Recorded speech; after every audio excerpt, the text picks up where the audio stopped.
नमस्कार, आपका स्वागत है। आप देख रहे हैं आपकी आवाज़ और मैं हूं आपके साथ विवेक। तो आज बात करेंगे बिहार विधानसभा चुनाव की। जी हां, 2025 के अंत में इसी वर्ष बिहार का विधानसभा चुनाव होना है। लोकसभा चुनाव का समीकरण हम लोगों ने आप लोगों के सामने रखा था। 2024 में हुए लोकसभा चुनाव का सटीक प्रेडिक्शन आपके सामने हम लोग लेकर के आए थे। एक लंबा चौड़ा नेटवर्क तैयार किया था। बीच में सिलसिला रुका जरूर, लेकिन अब प्रयास करेंगे कि अनवरत ये सिलसिला जारी रहे। बिहार विधानसभा का हर अपडेट आपके सामने लाएंगे। आज बात करेंगे इस बात को लेकर के कि अगर आज चुनाव हो जाता तो बिहार की विधानसभा की स्थिति क्या रहने वाली है, किस पार्टी को कितना प्रतिशत वोट मिलेगा, किसके वोटों में इजाफा हो रहा है और किसको हो रहा है नुकसान, इन नुकसानों के कारण क्या है, इस पर भी करेंगे चर्चा। लेकिन सबसे पहले बात करते हैं 2020 में जो परिणाम आए थे उनकी स्थिति क्या है, फिर तुलना करेंगे कि आज उनमें क्या बदलाव होने जा रहा है। जी हाँ, 2020 चुनाव और आरजेडी ने बहुत अच्छा प्रदर्शन किया, लेकिन वो सरकार बनाने से चूक गए। चूंकि जो महागठबंधन था उसको उतनी सीटें नहीं मिली जितनी एनडीए ने सीटें प्राप्त की, लेकिन आरजेडी सबसे बड़ी पार्टी बनकर के उभरी, उनको 75 सीटें मिली और वोट प्रतिशत था 23.11। वहीं दूसरी ओर भारतीय जनता पार्टी दूसरे नंबर की सबसे बड़ी पार्टी थी, जबकि सीटों के मामले में अगर बात करें तो भारतीय जनता पार्टी आरजेडी से महज एक सीट पीछे थी।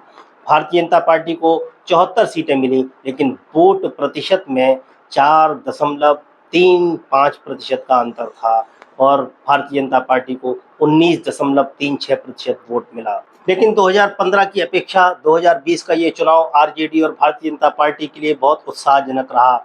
भारतीय जनता पार्टी को सीटों में भी बढ़त मिली और उसका वोट प्रतिशत भी बढ़ा। भारतीय जनता पार्टी को 2015 की अपेक्षा 2015 के सापेक्ष 21 सीटों का फायदा हुआ। लेकिन एनडीए की अगर बात करें तो 2020 के चुनाव में सबसे तगड़ा झटका लगा नीतीश कुमार को। नीतीश कुमार की सीटें 2015 से भी 2020 आते आते तक घट गईं। 2015 की अपेक्षा नीतीश कुमार को 2020 में 28 सीटों का झटका लगा, 28 सीटें कम हो गईं। ये 28 सीटों का झटका नीतीश कुमार के लिए बड़ा झटका था और इसके पीछे एक सबसे बड़ा कारण भी था और राजनीतिक गलियारों में ये चर्चा का विषय भी बना। नीतीश कुमार को एक तगड़ा झटका भारतीय जनता पार्टी ने खुद दे दिया, लेकिन चूंकि एनडीए गठबंधन बहुमत की ओर बढ़ा, नीतीश कुमार के नेतृत्व में सरकार बनाना मजबूरी था भारतीय जनता पार्टी का। उस मजबूरी में नीतीश कुमार को उन्होंने मुख्यमंत्री पद की शपथ दिलवाई। चूंकि 2025 का आकलन करने से पहले हम लोग बात कर रहे हैं 2020 के चुनाव को समझना भी जरूरी है। 2020 में क्या हुआ, उसके बाद क्या क्या बदला है, जिसके परिणाम और जिसके प्रभाव 2025 के परिणाम पर पड़ने वाले हैं। इसलिए 2020 का चुनाव समझना बहुत जरूरी है। जहां तक बात महागठबंधन की है, उसमें कांग्रेस को 2020 के चुनाव में बड़ा झटका लगा था। 2015 के चुनाव में कांग्रेस को 27 सीटें मिली थी, लेकिन 2020 आते आते तक उसकी सीटें घट के रह गई महज 19। 2020 के चुनाव में कांग्रेस को 9.48% वोट मिला, लेकिन सीटों के मामले में कांग्रेस को एक झटका लगा। एनडीए ने तमाम छोटी छोटी पार्टियों को अपने साथ लिया, जिसका भी उसको फायदा मिला। यहाँ मैं आपको बता देता हूँ कि छोटी पार्टियों में वीआईपी विकासशील इंसान पार्टी, जिसको 1.39% वोट मिला और इसको सीटें मिली थी 4। वहीं हिंदुस्तानी आवाम मोर्चा, जो जीतनराम मांझी की पार्टी थी, उसको 0.89% वोट मिला, लेकिन 4 सीटें जीतने में हम भी कामयाब हो गई थी, यानी जीतनराम मांझी की पार्टी भी 4 सीटें जीतने में कामयाब हो गई थी। वहीं महागठबंधन में कम्युनिस्टों का भी बिहार में हमेशा से दबदबा रहा है और बिहार में अगर बात करें भारतीय कम्युनिस्ट पार्टी मार्क्सवादी लेनिनवादी की, तो उनको 3.16% वोट मिला था और सीटें मिली थी 12। कम्युनिस्ट पार्टी यानी सीपीआई को वोट प्रतिशत जो उनको मिला था वो था 0.83, लगभग हम के बराबर उनको वोट मिला था, लेकिन सीटें उनकी हमसे आधी थी, उनको 2 सीटें मिली। सीपीआई को 2 सीटें मिली। वहीं भारतीय कम्युनिस्ट पार्टी मार्क्सवादी सीपीएम, उसको वोट प्रतिशत मिला 0.73, लेकिन 2 सीटें जीतने में वो भी कामयाब रहे। असदुद्दीन ओवैसी, उनकी पार्टी एमआईएम मीम, जिसको 1.24% वोट मिला और 5 सीटें मिली, लेकिन यही सबसे बड़ा कारण भी था जिसने तेजस्वी यादव के हाथ से सत्ता छीन ली। सबसे बड़ा फैक्टर थे ओवैसी, जिन्होंने बहुत नुकसान किया था तेजस्वी यादव का और उनको सत्ता से बाहर कर दिया था। वहीं अगर बहुजन समाज पार्टी की बात करें तो उसको 1.49% वोट तो मिला, लेकिन सीट मिली महज एक। लोक जनशक्ति पार्टी रामविलास पासवान, जिसका नेतृत्व कर रहे थे चिराग पासवान, जिन्होंने तगड़ा झटका दिया था नीतीश कुमार को, उनकी पार्टी को 5.66% वोट मिला, लेकिन एक सीट जीतने में वो कामयाब रहे।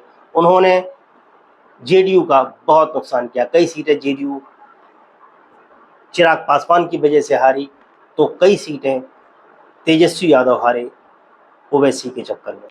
अब और छोटी पार्टियों की बात करें, निर्दलियों की बात करें, तो उनको 22 से 25% के करीब वोट मिला और एक सीट निर्दलीय के रूप में जीत पाए वहाँ प्रत्याशी।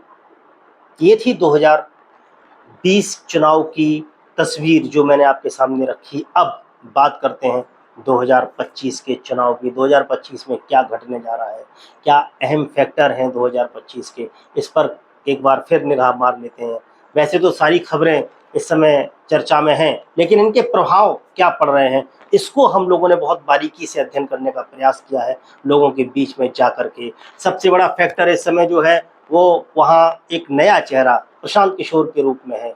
प्रशांत किशोर ने बिहार की राजनीति में भूचाल ला दिया है। तरह तरह के कयास लगाए जा रहे हैं। प्रशांत किशोर इस समय हमलावर हैं, खास तौर से नीतीश कुमार और भारतीय जनता पार्टी के ऊपर।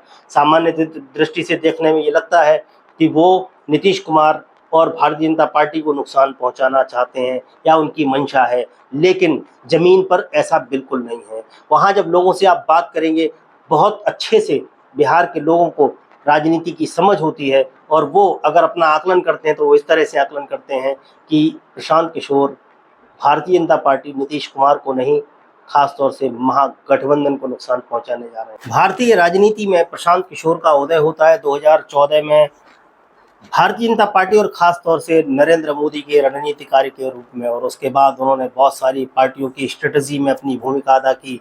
लेकिन राजनीति में जब उन्होंने प्रवेश किया तो वो जेडीयू यानी नीतीश कुमार के साथ मिलकर के उन्होंने अपनी राजनीतिक पारी की शुरुआत बिहार में की। फिर संबंधों में तल्खियां आई या क्या हुआ कहा नहीं जा सकता है। अचानक से प्रशांत किशोर ने अपनी पार्टी बनाने का फैसला किया।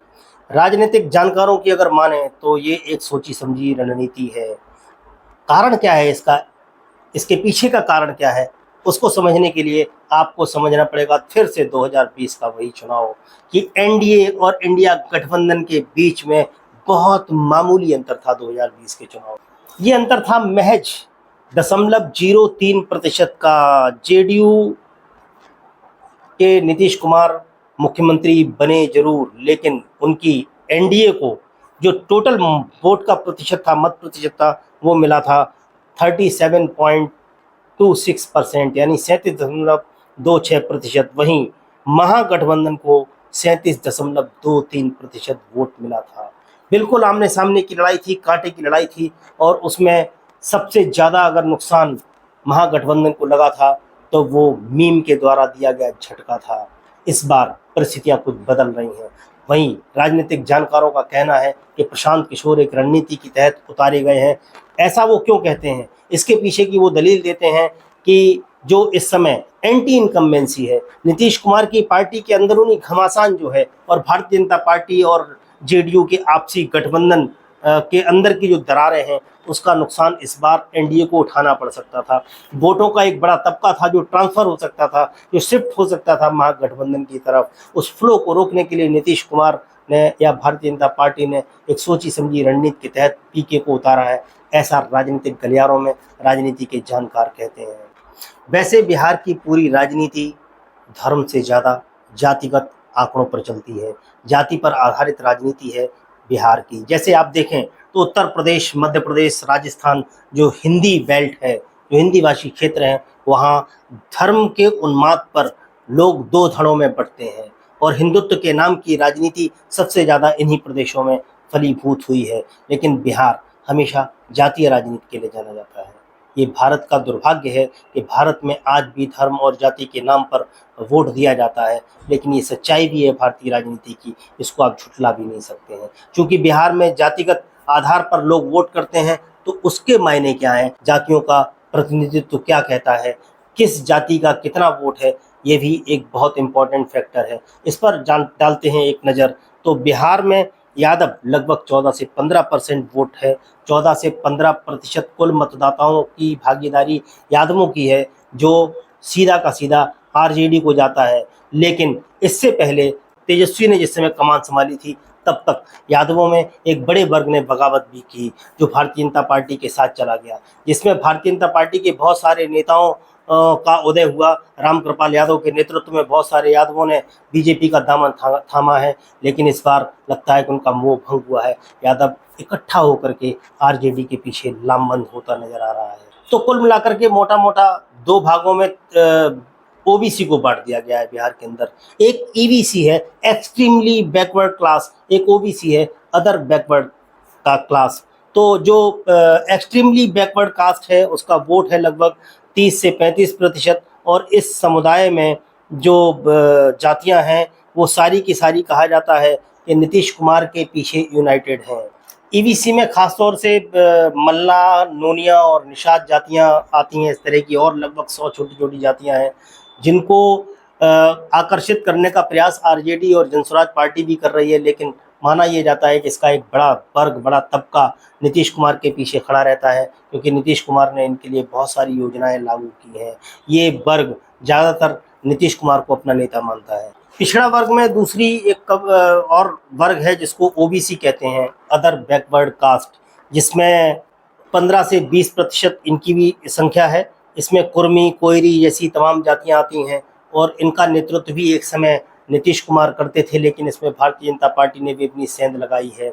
छोटा तबका और जो छोटी छोटी पार्टियां हैं, उनको भी जाता है। जनसुराज और आरजेडी यहाँ भी हाथ पैर मार रहे हैं, कोशिश कर रहे हैं इसमें घुसने की। लेकिन अभी तक की जो स्थिति है, उसमें यही कहा जा सकता है कि ईबीसी और ओबीसी में ज़्यादातर जो पकड़ है, वो या तो भारतीय जनता पार्टी की है, या वो नीतीश कुमार के पीछे खड़े दिखाई देते हैं। तो कुल मिला के ये कहा जा सकता है कि जो पिछड़ा वर्ग है, इसमें ईबीसी हो या ओबीसी हो, ज़्यादातर वोटर्स, इसमें मतदाता नीतीश कुमार के पीछे या भारतीय जनता पार्टी के पीछे खड़े दिखाई दिए। लेकिन 2015 से 2020 या 2020 से 2025 आते आते तक लोगों का मोह भंग हो रहा है, और ये तबका अब इनसे छिटक करके हो सकता है महागठबंधन की तरफ, कांग्रेस आरजेडी की तरफ पलायन कर जाए। लेकिन इसी सबको रोकने का प्रयास किया गया, और जनसुराज पार्टी के रूप में प्रशांत किशोर को आगे खड़ा किया गया। ये सोची समझी रणनीति थी। अब ओबीसी के बाद दलित कम्युनिटी की बात करते हैं। तो दलित समुदाय जो है, दलित कम्युनिटी जो है, बिहार में 16 से 17% है। और नीतीश कुमार ने जो सोशल इंजीनियरिंग का फार्मूला अपनाया, जैसे उन्होंने पिछड़ों को 2 भागों में विभक्त किया, ओबीसी, ईबीसी, इसी तरह से उन्होंने दलितों में भी 2 भागों में उनको विभक्त कर दिया, जिसमें दलित और महादलित अलग अलग हैं। दलित समुदाय की अगर बात करें, तो उसमें सबसे मजबूत जो जाति है दलितों में, वो पासवान बिरादरी है।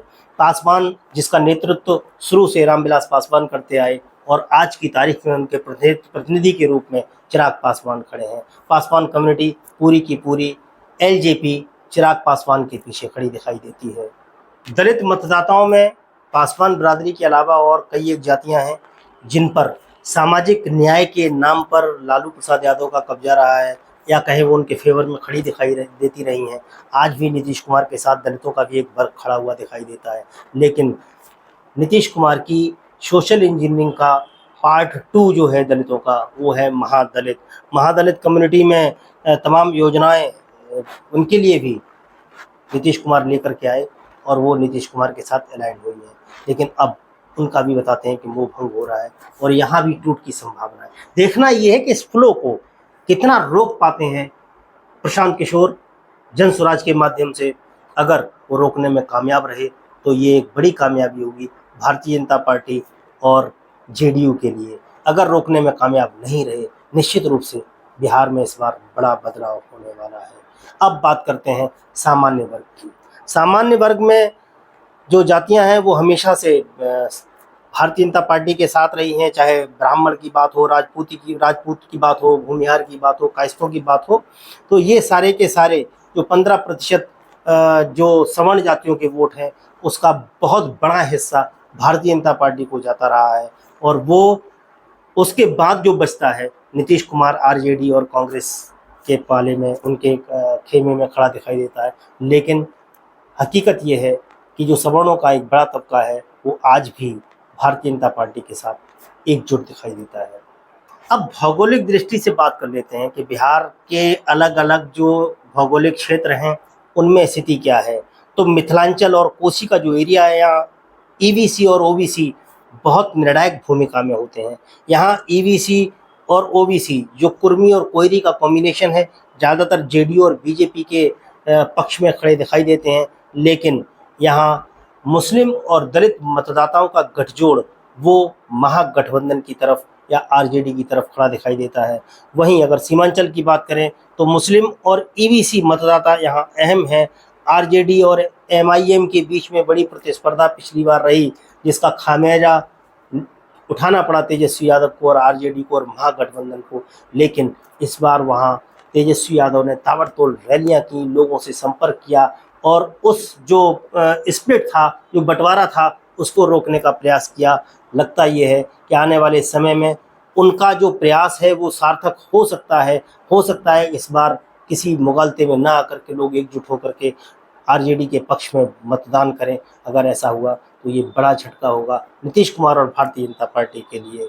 तब बात करते हैं मगध और भोजपुर की। यहाँ सवर्ण और दलित मतदाता काफ़ी प्रभावित करते हैं पूरे चुनाव को। या बीजेपी और एलजेपी रामविलास पासवान का यहाँ मजबूत प्रभाव है, लेकिन आरजेडी भी दलित और ओबीसी वोटों में काफ़ी सेंध लगाती रही है। इस बार भी लगता है ये है कि दलित और ओबीसी का नाराज मतदाता आरजेडी और महागठबंधन के पक्ष में खड़ा दिखाई देगा, और आने वाले समय में चुनाव के परिणाम में भी ये परिवर्तित होगा कि नहीं, वक्त बताएगा। तो अगर एक इंटरनल सर्वे की बात करें तो इस बार आरजेडी को लाभ होने जा रहा है। उनके वोट प्रतिशत में इजाफा दिखता है। पिछली बार जहां उनको 25% के आसपास वोट मिला था, इस बार 28% वोट उनको मिलने का अनुमान है। भारतीय जनता पार्टी का भी वोट प्रतिशत बढ़ने का अनुमान है, वो 25% होने का अनुमान है, और जेडीयू को 16% वोट मिलने की उम्मीद है। अब और नुकसान किसको होगा, आने वाला वक्त बताएगा। लेकिन यहाँ एक और महत्वपूर्ण फैक्टर है, जन स्वराज पार्टी कहा जाता है कि उसको भी 7 या 8% वोट मिल सकता है। छोटी छोटी पार्टियों को बड़ा झटका मिलने वाला है इस बार, और आने वाले समय में जन स्वराज के ऊपर सबकी निगाहें रहेंगी। लेकिन सबसे बड़ा मसला इस समय बना हुआ है वो जेडीयू और बीजेपी की आपसी घमासान है। गठबंधन के तौर पर भले वो ऊपर से एकजुट दिखाई देते हों, लेकिन भीतर उनके सब कुछ अच्छा नहीं चल रहा है। क्या चिराग पासवान इस बार फिर कोई गुल खिलाने जा रहे हैं, क्योंकि उन्होंने ऐलान किया है, उनकी पार्टी ने ऐलान किया है कि वो इस बार चुनाव लड़ सकते हैं। ऐसा चिराग पासवान ने तो नहीं कहा, लेकिन उनकी पार्टी ने संकेत दिए हैं कि चिराग पासवान विधानसभा का चुनाव लड़ सकते हैं। क्या मुख्यमंत्री पद की दावेदारी चिराग पासवान भी ठोकेंगे?